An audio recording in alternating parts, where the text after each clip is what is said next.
Good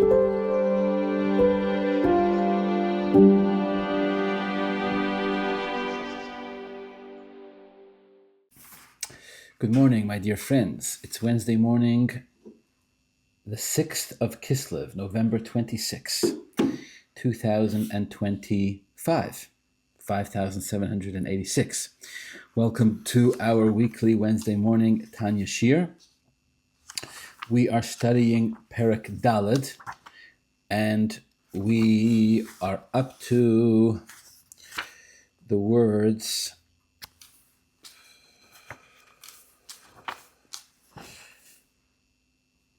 V'lachein nimshalo ha'Torah l'mayim. If you have the lessons in Tanya in front of you, this would be on page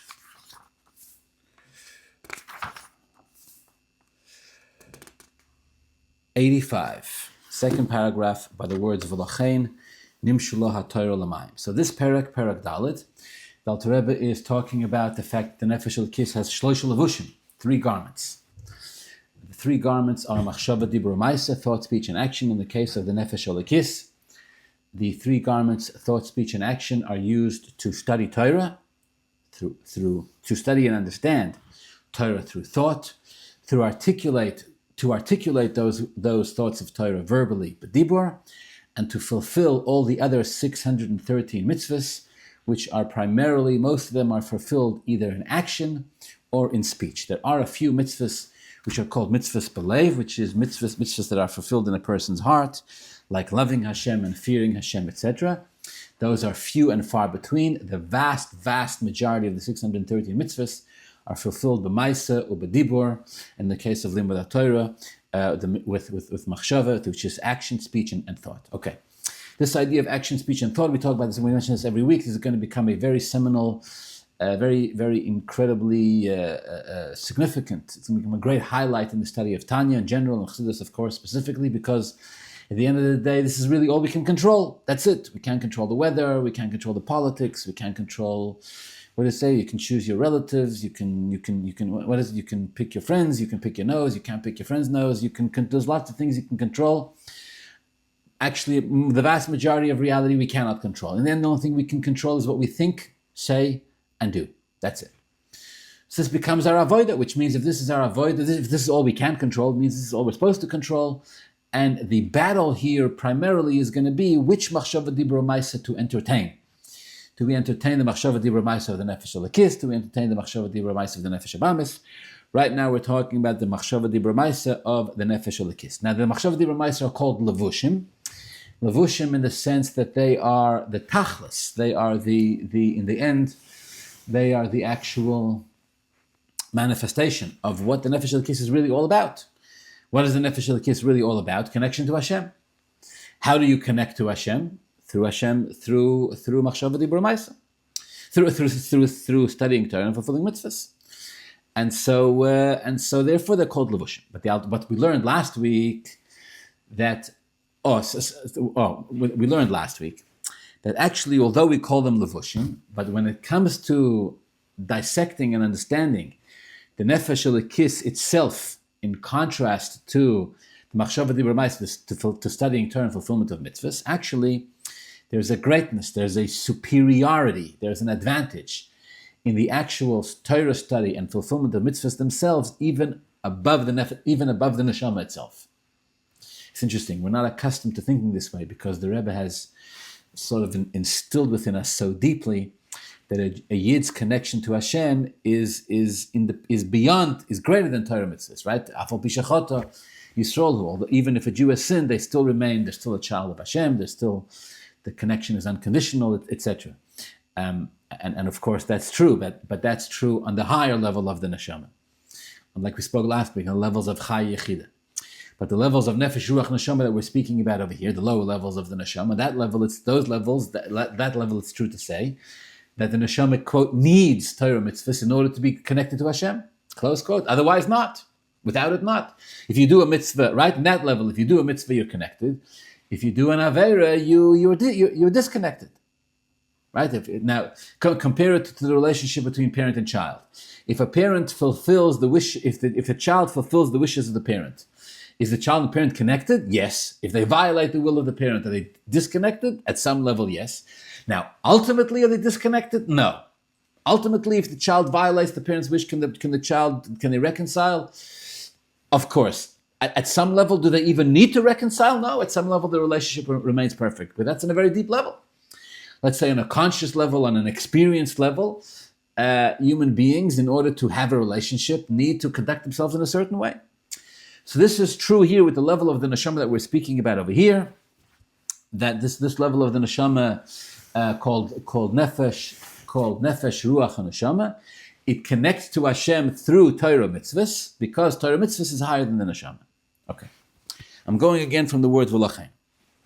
And for this reason, says the Alter Rebbe, nimshalo ha-Torah l'mayim. For this is one of the reasons why, in the writings of Chazal, Torah is compared to mayim. Torah is compared to water.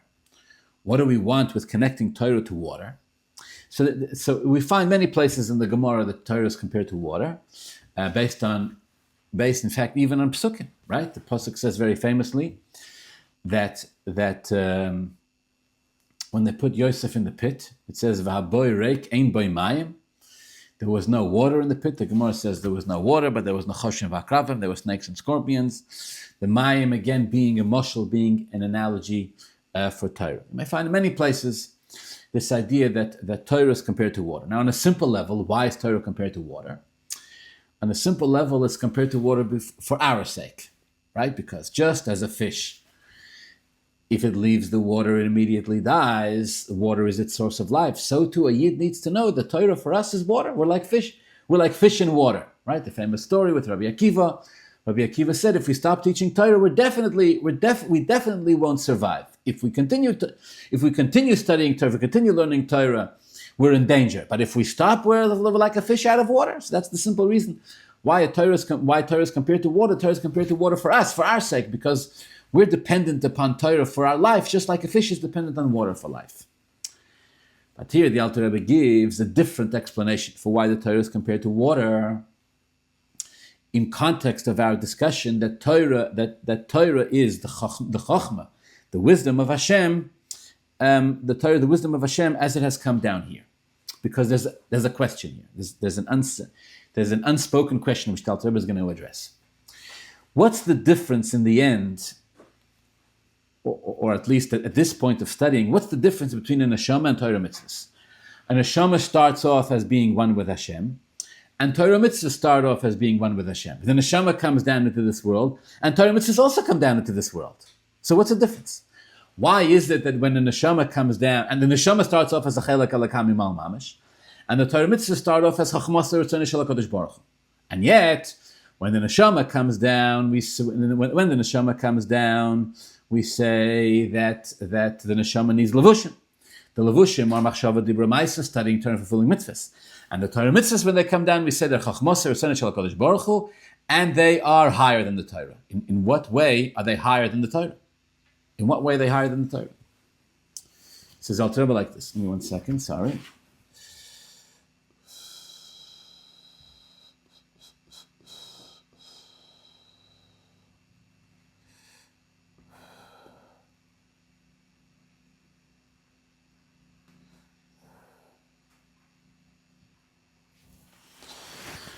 Back, it says the Alter Rebbe, for this reason the Torah is compared to water. Why is Torah compared to water? For another reason. Not just to explain the Torah's relationship with us, but to explain the Torah's relationship with Hashem. The Torah's relationship with Hashem is another reason why the Torah is compared to water. Just as water, just as it is the nature of water, that it will always flow from a high place to a low place. If there is any possibility for water to seep, to go to a lower place, the water will always go there. If any of you had leaks in your houses or your offices in the past couple of days and weeks while it was raining, you'll know exactly what I'm talking about. The water has an incredible ability to find the tiniest of cracks and the tiniest of places and the tiniest of possibilities, and it'll always use them to go down, never to go up, always to go down. Ma'amayim, just as it is the nature of water, that they go mimokam gavoya lamokam namach, from a high place to a low place. Kacha Torah, so too it is with the Torah. The Torah has descended from its place of glory, from its place of honor. Shiur which starts off as the wisdom and the will of Hashem. And on that level, the Torah and Hashem are completely one. And no thought can grasp and can understand Hashem. That's where the Torah started off. So in other words, just like we say by the neshama, that the neshama is a chelek elokam mamish, starts off one with Hashem, so too Torah is also Torah mitzvahs, the wisdom and the will of Hashem. It starts off on a level in which it exists in perfect unity with Hashem. But it doesn't stay there. Like water that travels down, the Torah mitzvahs travel. From there it journeyed. And it descended through this Seiser HaMadregas, through this concept of Ishtalshlus, through this spiritual hierarchy that Hashem created, called Seder Ishtalshlus, the order of worlds. Mimadrega LaMadrega, from one level to the next, B'Ishtalshlus Olamais, through the chain-like evolution of worlds, Ad Shenislabsha, until the Torah mitzvahs enclosed itself, B'Dvorim Gashmim, in physical things, Vinyone Olam Hazeh, and matters of this world. Shehein Roiv Mitzvahs HaTorah Kechulam Vilchesein, the vast majority of Torah addresses and deals with physical things, physical mitzvahs.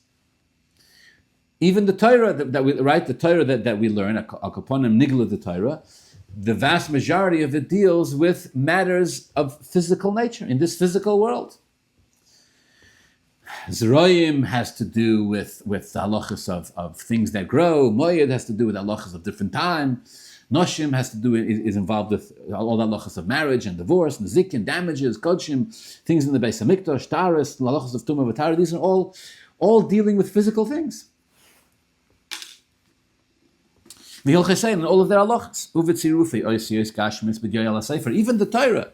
The Torah is made up of physical letters, made up of physical ink written on physical parchment. 24 of these books, Torah Shebechsav. Shebetorah Nevi'im Uksuvim, Tanakh, Torah Nevi'im Uksuvim. So the Torah wasn't originally that way. When the Torah started off in Hashem's reality, in Hashem's world, it was completely one with Hashem. It was completely godly and divine in nature. And yet the Torah came down to a completely physical world and reality. Why? So that the thoughts, mine and your thoughts, we are physical human beings. In order that our thoughts should be able to understand this Torah, and even Dibur Maisa, speech and action, which are even lower than our thoughts, so that we should be able to think thoughts of Torah and understand them. Say words of Torah, and then it should be actual Torah, and do actual physical mitzvahs. The Torah mitzvahs have to come down from a world, from a reality in which they are completely one with Hashem, into a reality in which they're completely physical. Here's the point. The point is this. Unlike the neshama, in which we explained in Perek Beis, that as the neshama descends from a godly world, from a world in which it starts off as chelek elokam al mamash, to a neshama as we experience it here, as the neshama descends, it changes. The neshama becomes, when it goes from olam atzilus to olam bria, it becomes a bria neshama. When it goes from bria to yetzirah, it becomes the yetzirah neshama, and then an asiya neshama, etc., etc. The neshama changes as it goes down. And the degree to which the neshama changes, this will determine the level, the spiritual quality, the divine quality of the neshama. Unlike the neshama, the Torah, we say, is compared to water. Meaning what? Just as it is the nature of water to go from a high place to a low place and not change, it still stays. It's not different, right? When the water leaks from the roof to your floor, it's not different water. It's just a little dirtier because it's picked up some dirt along the way, but the water itself is the same. So to this Torah mitzvahs that starts off in a world in which it's completely one with Hashem, and comes down into a physical world where it speaks about a physical lulav and esrog and a physical sukkah and a physical shofar and physical tzitzis and physical tefillin and physical Shabbos candles, etc. It doesn't change. It remains Ritzoynoi v'chachmasa shel HaKadosh Baruch Hu. It remains complete. It remains the will and the wisdom of Hashem in exactly the same way it was before. So although it has made this descent, this is the point that Alter wants to make here. Although it's true to say that the Torah mitzvahs have made this descent, and they've begun like the neshama, that they begin in a reality in which they're completely united with Hashem, and they come down and express themselves, and they manifest in this physical world. Nevertheless, the difference between the two, between the neshama and the Torah, is that the neshama changes along the way, and the Torah mitzvahs don't change. The neshama changes along the way, meaning the neshama becomes a lower, at least the lower levels of the neshama, they become an atzilus, from atzilus, a bria, yitzira, asiya. They're experienced as a neshama, as a neshama of a lower world. And again, the degree to which the neshama adapts will determine its spiritual quality as it exists down here. But this is for sure that the neshama adapts and evolves. Torah mitzvahs descends but doesn't evolve. It remains entirely chachmasei ritzonei shel HaKadosh Baruch Hu. It remains purely the wisdom and the will of Hashem without any change. Now this needs a lot of explanation. What's the difference and why is it different? But this is the point, and the point I want to make for now is Alter Rebbe is saying this is the reason why Torah is compared to water.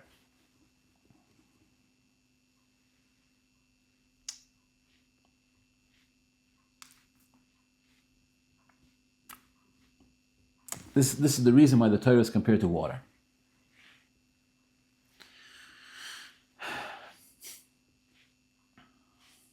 Again, I'm going to say this again, then we're going to try a little bit to understand, just a little bit, to chew on this, to try to understand it. But first, again, I want to articulate the point.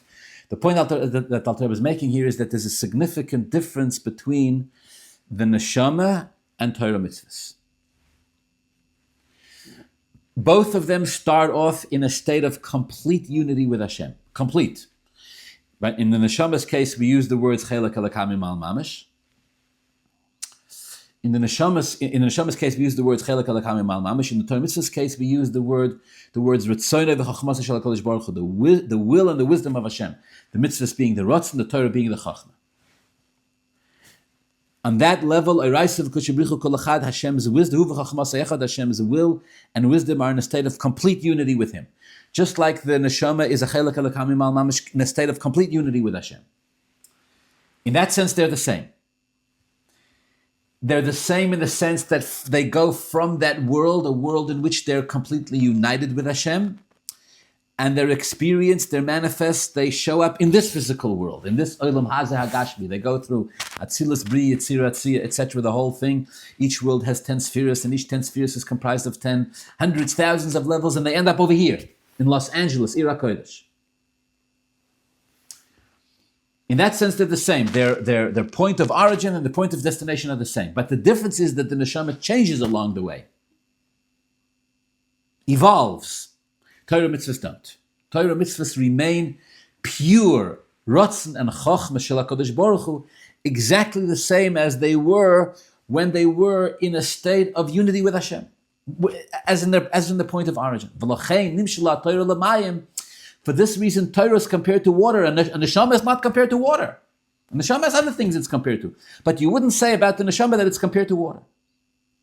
Why? Because water has this quality that it's yored b'makom gavay l'makom namach. It goes from a high place to a low place, and it'll always go as low as possible. If there's ever a way for the water to find some way to go lower, the water will always go. But the water doesn't change. Because just as mayim go mimakom gavay l'makom namach, so the Torah goes from a place in which it is one with Hashem, and it goes all the way down till it comes down to into this physical world. Okay. I want to add one point here, and then I'll try to explain a little bit to take this apart. So what's the, in other words, what does this mean? The Torah doesn't change. The Torah says don't change. The neshama does change. What does this mean? But first, I want to add one point here, which I think is critical to the idea that's being explained. What's the Alter Rebbe want here? Torah is compared to what? What does the Alter Rebbe want? To say that Torah doesn't change, to say that, what does he want? There's something very important here. This idea should not be lost on us. Ordinarily,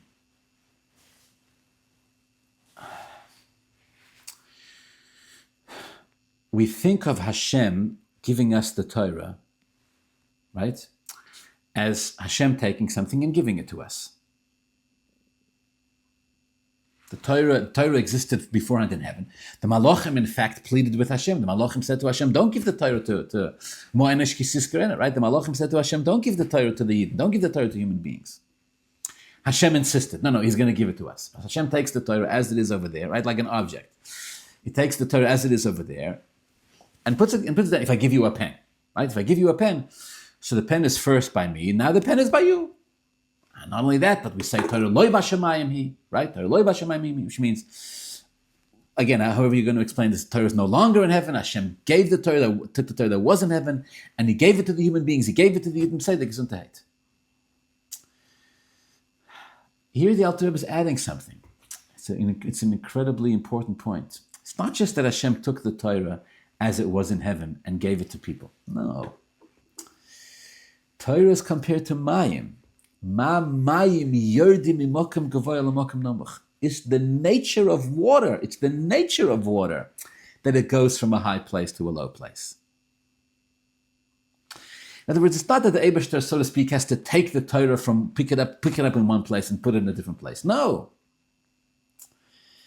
The Eibishter made the Torah in such a way that it's the nature of Torah to go mimokim gavoya. That it's the nature of Torah to go from a high place to a low place. I'll articulate a little bit more what I'm saying. We learned the Gemara, right? The Eibishter says, the Gemara says, Hashem came to time out in Torah, Moshe Rabbeinu went up on Har Sinai, and Moshe to accept the Torah. The Malachim all said, no, leave the Torah in Shemayim. We want the Torah, right? The Yidden are going to sin.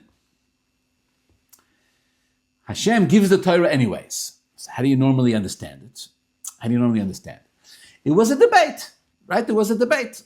Hashem said the Torah is intended for the Jewish people. The Malachim said, we want the Torah. Hashem said, in this case, the Tachlis HaKavanah, the purpose is to give it to the Yidden, not to the Malachim. This is a superficial understanding. What Alter Rebbe is saying over here is that it's that Torah itself gravitates. Mimokim gavoya l'mokim namuch. Torah itself gravitates to go bedafka to the low place. Now you can ask why. We have to try to explain that. But it's not the word that the Eibishter looks at the Yidden and looks at the Malachim and says, listen, I could give the Torah to you, I'll decide. And Hashem said, I want the Torah should go to the Yidden, not to the Malachim. It's much deeper than that. Hashem is saying no. Hashem is saying the nature of Torah is such that the Torah goes mimokim gavoy l'mokim namuch. The nature of Torah is that it gravitates. Torah's nature of imazakt is to go bedafka to a low place. Now you ask, what does that mean? Why? Why did Hashem make it that way? Farkeret Gor. The nature of a neshama is not to go to a low place. This is why neshamas are not compared to water. This is not the nature of a neshama. Farkeret. The nature of a neshama is to go up, not to go down. The nature is very important what I'm saying. The nature of the neshama inherently is to go up, not to go down. The neshama has to be forced to go down. When the Eibishter sends the neshama down into this physical world, the neshama doesn't want to go. The neshama wants to remain above. The Torah has no problem with going. The Torah doesn't resist. It's the nature of the Torah to go down. This is an incredibly, I know I'm elaborating, but this is an incredibly important point here to understand when it comes to explaining the difference, why the neshama changes. What does it mean when we say the neshama changes when it goes down, or it doesn't change when it goes down?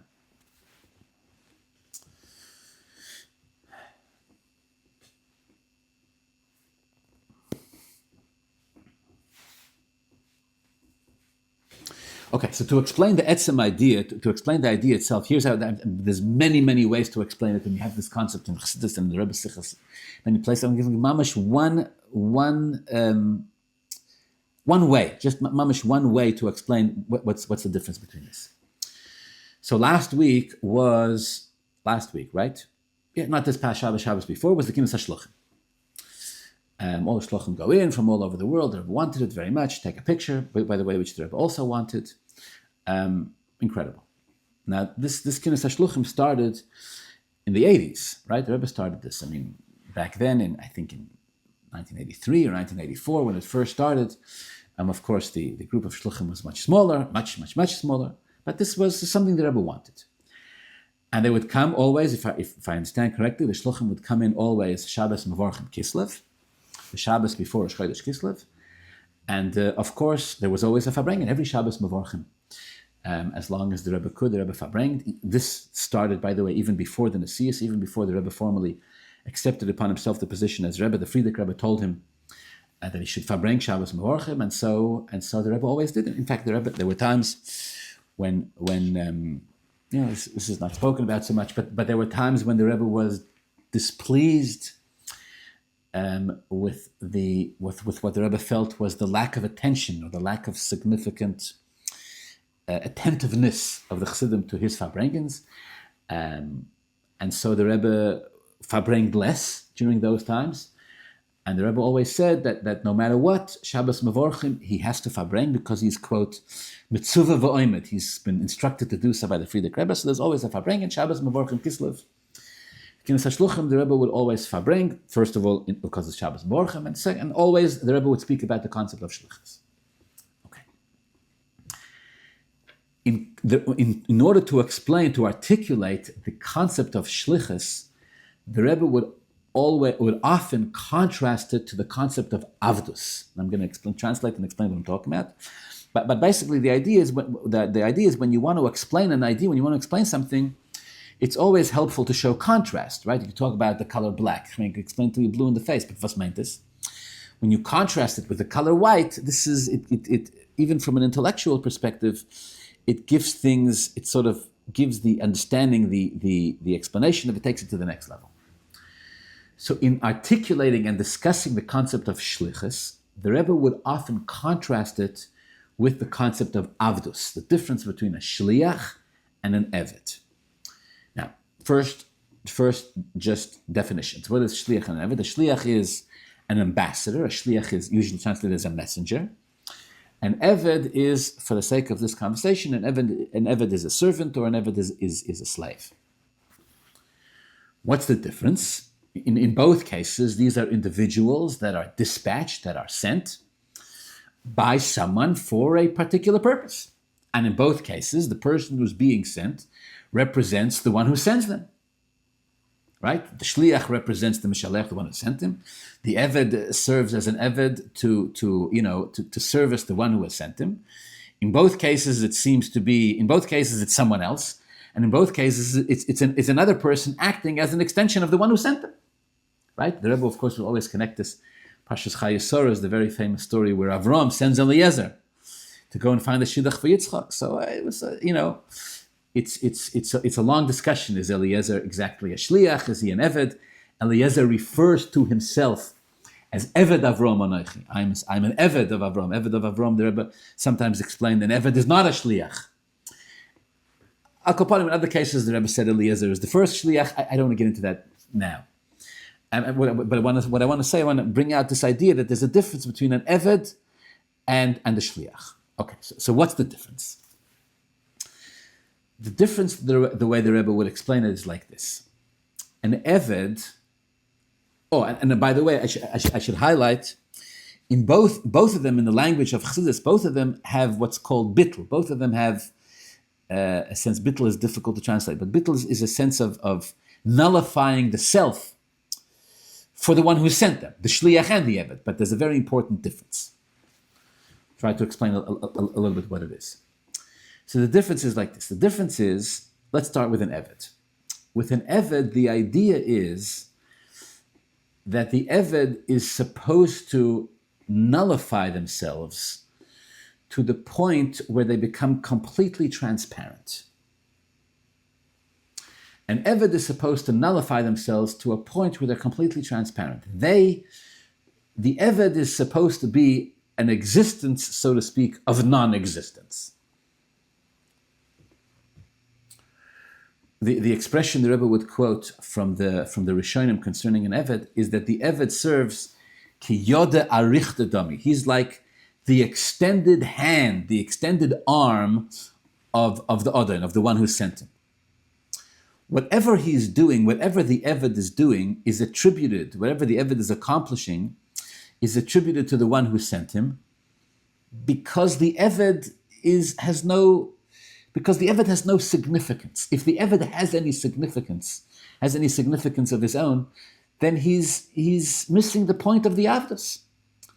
He's supposed to be basically as brainless and as pointless as possible. Why is the master even sending the Eved? Well, the simple reason is because the master would actually rather go himself, but he doesn't want to spend the energy. He has other things to do. He has other places to be. So he's sending an Eved to do the job for him. But he doesn't want, it's not the Metzias of the Eved that we want here. It's not the existence of the Eved. Farkeret, we want the not Metzias of the Eved. And the more the Eved can make himself non-existent, the more successful he'll be in serving his purpose as an Eved.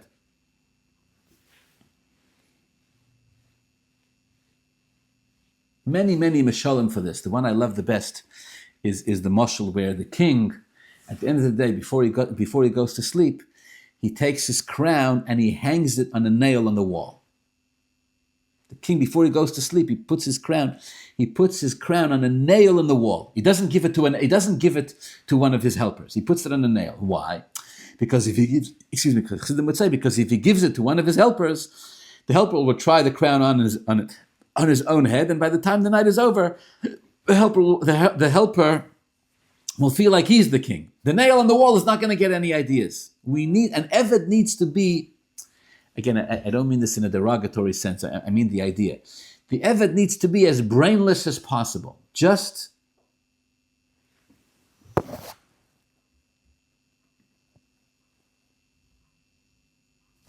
The Eved needs, someone sent me a message, but I'm sorry, I don't understand it. The Eved needs to be as brainless as possible, meaning to say, the Eved, we don't want the Eved's ideas, we don't want the Eved to contribute their own, we don't want the Eved to contribute anything more. The job of an Eved is to follow instructions exactly as he or she was told, not to add anything, not to detract anything, nothing. Right? Then, to be a nail on the wall that carries the crown of the king. That's it. Nothing more and nothing less. That's an Eved.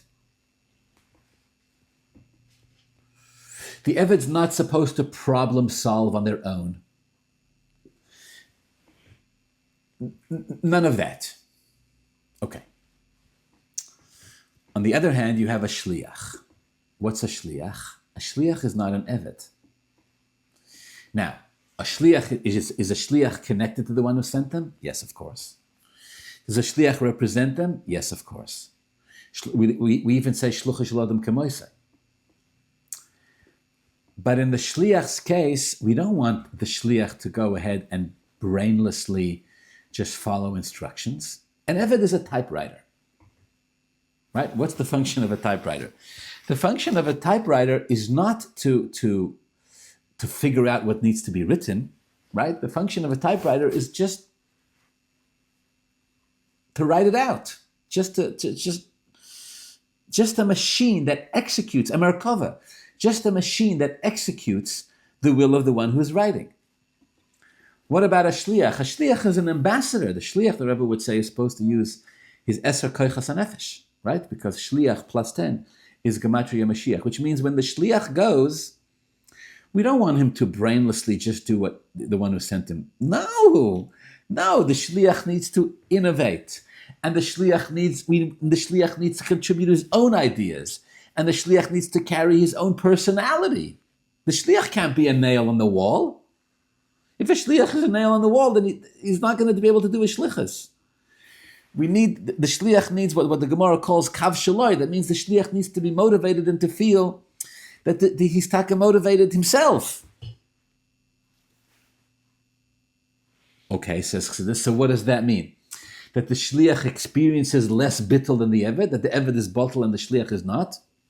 No, the shliach is also bottle. The shliach also experiences self-nullification toward the one who sent him, because the whole purpose of the shliach is to carry out the rotzen of the mishalech, the one who sent him. So which one is it, says Chassidus? Do we want the metzias of the shliach, or do we want the bittul of the shliach? The answer, of course, is that it's both. We want the shliach to use his metzias. We want him to use his metzias to carry out the will of the Mishaleach. We want him to, in other words, they're both bottle, the Shliach and the Eved, they're both bottle, but the bittul means two different things. In the case of the Eved, the bittul means make yourself non-existent. We don't need your existence, get rid of your existence. In the case of the Shliach, the bittul is, no, don't get rid of your existence, we need your existence. Fakert, use your existence to fulfill the ratzon of the Mishaleach. Right? It's like I said, a shliach goes to a place. What's he supposed to do? He's supposed to ask himself, what would the Rebbe do if the Rebbe was here? And then, can he just ask the Rebbe what to do? In some cases, the Rebbe gives instructions. In some cases, the Rebbe doesn't.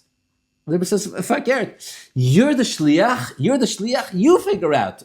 But again, you figure out what? You figure out what you want. Chas v'shalom. You figure out what the Mishaleach wants. I believe, by the way, this is in a ruchniistic sense. I hope what I'm saying makes a little bit of sense. I'm going to apply it in a minute. But I believe in a ruchniistic sense, this is one of the reasons why it was very rare, very, very rare, that the Rebbe told people to go on shlichus. And definitely very rare that the Rebbe told them where to go. Very rare. Most of the time, if you wanted to go on shlichus, you have to come to the Rebbe and tell the Rebbe you want to go on shlichus. And even then, you have to tell the Rebbe where you want to go. And even then, the Rebbe will tell you, you have to check with your wife, and you have to check with your husband, and this and that. And then, if yes, the Rebbe said, you want to go? Here's my bracha. What does it mean? What do you mean you want to go? Here's my bracha. Rebbe, you don't want me to go? Of course the Rebbe wants us to go in shlichus. So why is he, so to speak, making us twist his arm? Pardon the expression. Why is he making us beg for it? Because the answer is, because the shlichus is only going to work as much as you understand that when you go, you're representing the Rebbe, and you are. And as much as you understand that when you go, you're the Rebbe's ambassador, which you are. But at the same time, the Rebbe is not looking here for robots. Sometimes you have to be a robot. Sometimes you have to fulfill what the Eibishter says, what the Eibishter wants, like a robot. That's it. Sometimes no. Sometimes the bittul requires you, farker, to use your seichel, to use your midas, to use your intellect, and to use your... What do you think? What do I think? What do you mean? What do I think? What do I think? I think that I'm supposed to do what the Rebbe wants. Yes, says the Rebbe, but what I want is for you to think.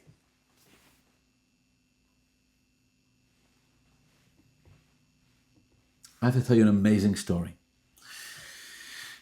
I heard this story from Rabbi Harav Shimon Reichik, Olav Shalom. May his soul rest in peace. He shared the story with us in Simchas Torah. We were farbringing in his shul in Levi Yitzchak.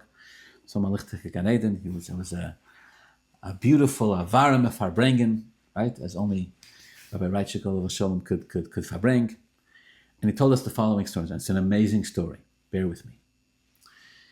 He said 1 year Simchas Torah, of course, by the Rebbe was a very special time. It was like what's called Himmeldik. It was like, very spiritual. It was like the Rebbe, people saw things by the Rebbe that the rest of the year you didn't see. So 1 year, I believe this was Simchas Torah Tov Lamed Aleph. This would have been Simchas Torah 1970. I believe so. Definitely around then. So the Rebbe said like this. It was a time of great political upheaval in the world. And decisions were being made that, of course, the political powers, were rising and falling. And it had a tremendous impact on the Yidden, on Eretz Yisrael, etc. Simchas Torah Tov Lamed Aleph, I believe it was Tov Lamed Aleph. Listen to me very carefully. A story from Rabbi Reichik Olav Shalom. That I heard from Rabbi Reichik Olav Shalom. He said, the Rebbe said something on Simchas Torah that year. The Rebbe said, no, that in the political world, in Olam Hazeh, in this world, there's something called the UN, United Nations. United Nations, what is that? It's all the nations of the world, right? After the Second World War, they made it. All the nations of the world send representatives. And the idea is that they sit together and they make decisions. And the idea is, the idea is supposed to be that these decisions are in the best interest of tzedek v'yosher, of justice, of that which is good and right in the world, so that nations won't go to war with each other, and that there won't be bloodshed, v'chulu v'chulu, United Nations. No, says the Rebbe, we have to see to it that the United Nations make the right decisions. You have to see to it that they do what's right. How are we going to do that? The whole world, says the Rebbe, is controlled by Yidden and by Torah. Ubemela, says the Rebbe, what we're going to do, Simchas Torah. What we're going to do is we're going to make, right here in 770, we're going to make a UN. We're going to take 70 Chassidim, one representative from each nation, because the Torah says there are 70 nations. We take 70 volunteers, 70 people. And these 70 people are going to become the UN. It sounds like a joke, but Simchas Torah by the Rebbe, I assure you, this was no joking matter. And the UN will convene. That is the UN version, SNIF 770 Eastern Parkway, Chabad Lubavitch. They will convene and they will make resolutions, UN resolutions. And the Eibishter wird helfen, the Rebbe said, that just like we say that whatever a human Bezdin paskins, Bezdin shall my law, the Bezdin in heaven maskimim imoim.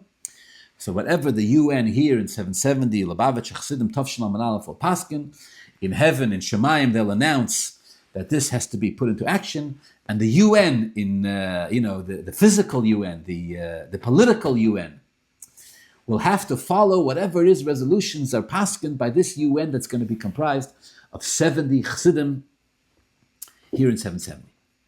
This is the Rebbe said. Everybody starts looking at each other. What does the Rebbe want? And the Rebbe starts to call out certain people by name and tell them which country they're going to represent. If I remember correctly, the Rebbe said that the Rashag, his brother-in-law, would represent Mitzrayim. The Rebbe said, I believe, about Rabbi Goldberg, that he should represent France. I don't remember all the details, but the Rebbe didn't say all of them, but the Rebbe said a bunch, and then the Rebbe said, Shivul and the rest. Anyways, Bekitzer, the Olam sees that the Rebbe is serious. They put together a group of 70 Chassidim, and they make a UN. Then the Rebbe said that when they have the group of 70, they should have a UN hearing. They should have a UN hearing, and then they should make resolutions, and they should let it. The Rebbe said he wants to know what this UN that the Rebbe facilitated, what they paskined. You hear? Kitzur, they got together a group of 70 people, and they made a UN meeting. The next day, this the Rebbe says Simchas Torah night, Leil Simchas Torah. The next day, Simchas Torah day, they met in Gan Eden HaTachton. Gan Eden HaTachton is that area right outside the Rebbe's room, right? Called Gan Eden HaTachton, the lower Gan Eden, because the Rebbe's room is Gan Eden HaElyon. Right outside Gan Eden HaTachton, they met, they convened, and they have to make resolutions. Now you have 70 Chassidim are supposed to make resolutions about what's supposed to go on in the world. Again, I wasn't there. It was a couple of years before I was born. But I'm assuming that many of them had very limited, if any, knowledge about Bechlal, the political climate of the world. These are people who are sitting and learning and davening all day. I mean, Kitzur, they have to make a resolution. So what kind of resolution they're going to make? So they sat and they discussed it, and they came to it. And again, the Rebbe wants to know what the hachlot is. The Rebbe wants to know what the resolution is. Listen to me. They decided that they have only one resolution. And that is, what's the resolution? That the Lubavitcher Rebbe is the balabos of the ganze Welt.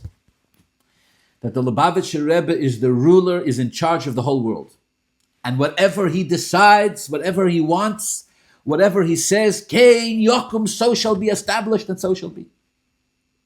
And everybody, every nation in the world, from Midon Vad Beersheva, from all around the globe, every country, every government, everything, has to do and act and conduct themselves exactly the way the Rebbe wants, b'lo choser v'lo yeser, without adding anything in, without taking anything away. V'zehu Retzoin Yirei of Yaser, the Rebbe's will shall prevail in everything. And they banged on the table and they said, L'chaim simchas Torah kein yokum, finished. And somebody went in to relay this to the Rebbe. I don't know who, I don't know exactly what he said, but the Rebbe was told that the UN, the 770 UN, right? The real UN, the other UN is the mock UN, the real UN, met in Gan Eden Atachten, and the resolution was that whatever the Rebbe says, Azay v'tzayin. And the Rebbe was very, very unhappy with this. I don't believe the Rebbe ever addressed this in public again, or ever made such a thing again.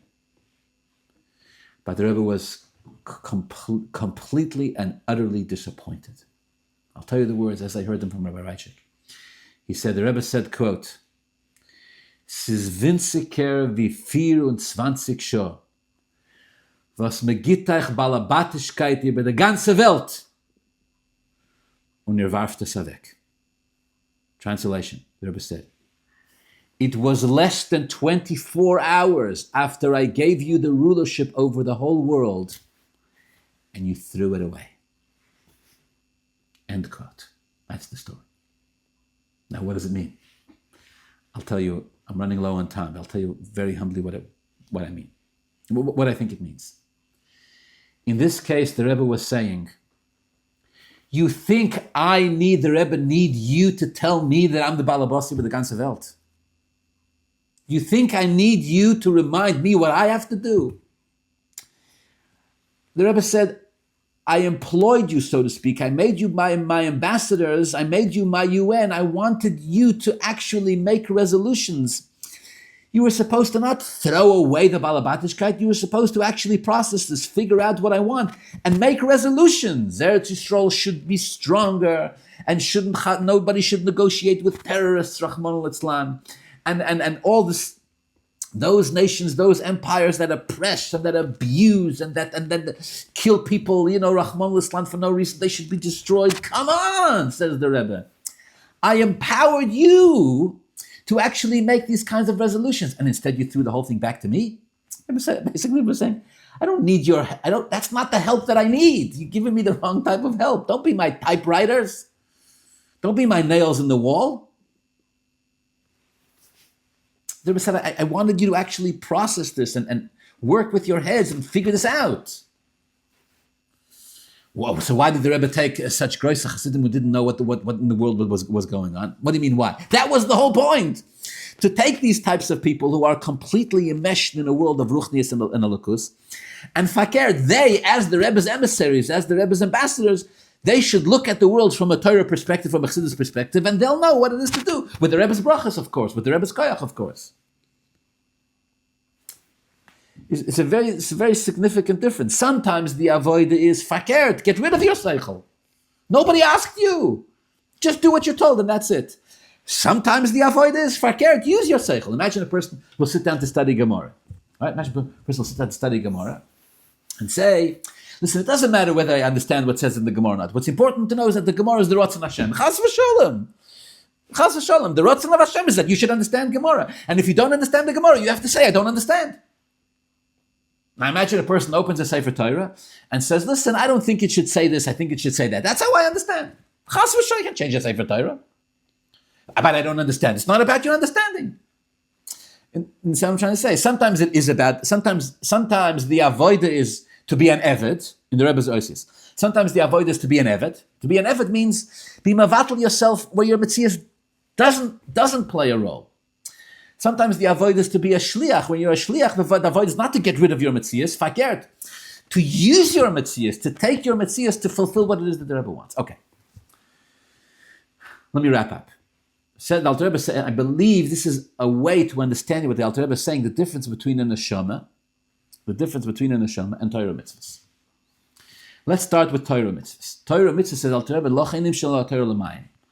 Torah is compared to mine because ma mayim yordim mimokum gavoy l'mokum namuch. The Torah goes from a high place to a low place and it doesn't change. What's this? This is like Avdus. What's the pshat? What's the pshat? The pshat is, it's taka the same water. It's taka the same water. What's the nature of an eved? What's the nature? The nature of an eved is to go, and wherever he goes, to say eved avram, to say I'm an eved. What do you think? You never thought about it, b'chlam. No, nobody cares what I think. I'm an eved. What do you want? Nobody cares what I want, b'chlam. I'm an eved. And it's the nature of the eved to live this way wherever they go. Wherever they go. Whatever they do it the same way.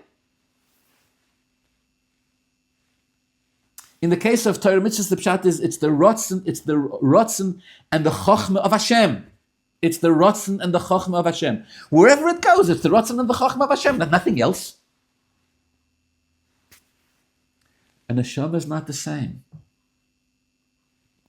And neshama is not the same. A neshama has seichel, and a neshama has midas, and a neshama has machshava dibur ma'is. A neshama has all these things. Why? Like a ben, like a son, like a child, right? You don't want your child to have no metzias. Of course, you want your child to have a metzias, but as the neshama has machshava dibur seichel, and intellect and emotions, etc. The neshama remains a chelek elokam imal mamash. But in this case, chelek elokam imal mamash means that the neshama can take on a personality of itself, so to speak. But not independent, chas v'shalom, right? The shliach's job is not to fulfill the shliach's agenda. The shliach's job is to fulfill the mishaleach's agenda, but to do so with his own eser koychas hanefesh. So by a neshama, the accomplishment fakert, by neshama, the accomplishment is that although it starts off as a chelek elokam imal mamash, but fakert, the nature of the neshama is to become a separate metzias, and there, as a separate metzias, to fulfill the will of Hashem. Whereas with Torah mitzvahs, the nature of Torah is such that wherever it goes, and it's free and it's comfortable and it's safe to go from the highest of places to the lowest of places. Fakir, he wants to go to the lowest of places. Why does he want to go to... The neshama doesn't want to go to the lowest of places, because when the neshama goes to the lowest of places, the neshama has to become a metzias for itself. The Torah is very happy to go to the lowest of places. Why? Because it never becomes a metzias for itself. Wherever it goes, it reveals the wisdom and the will of Hashem. Therefore, the Torah is compared to water. Wherever it goes, it remains unchanged. The return of HaKadosh Baruch Hu. I'm going to finish. Mamish, the last point for today. It says the Alter Rebbe, yes, Hakol Tov Yafeh, it's all good, but the neshama constantly needs to learn Torah and do mitzvahs. Constantly. Verstehst? The neshama needs. It's like saying the shliach uses his own eser koychas hanefesh, but as much as he uses them, he has to constantly use them to fulfill the will of the one who sent him, in order for the neshama to fulfill its shlichus in this sense, as a separate entity, as a neshama with seichel ubidus, as an existence in itself, to remain connected to the chelek, to its source, to Hashem. The neshama has to constantly learn Torah and do mitzvahs. Why? Because the Torah mitzvahs is that part of Hashem's will that hasn't changed. So in order for the neshama, in the context of our conversation, in order for the neshama to fulfill its shlichus, which means to use its own mitzias to be an ambassador of Hashem, the Torah the neshama has to constantly learn and fulfill mitzvahs. This way, the neshama can have both advantages. That's the conclusion of this. When the neshama does that, the neshama can have both advantages, like the shliach that has his own mitzias and uses it to fulfill the will of the mishaleach. When the neshama studies Torah and fulfills mitzvahs, it has both advantages. It's an existence for itself, it has its own mitzias, and yet, through Torah mitzvahs, it remains connected to Hashem in a state of complete bittul. All right. I went on a little bit longer today. I appreciate you being here with us. We got to the part where it says, we will continue Be'ezus Hashem next week.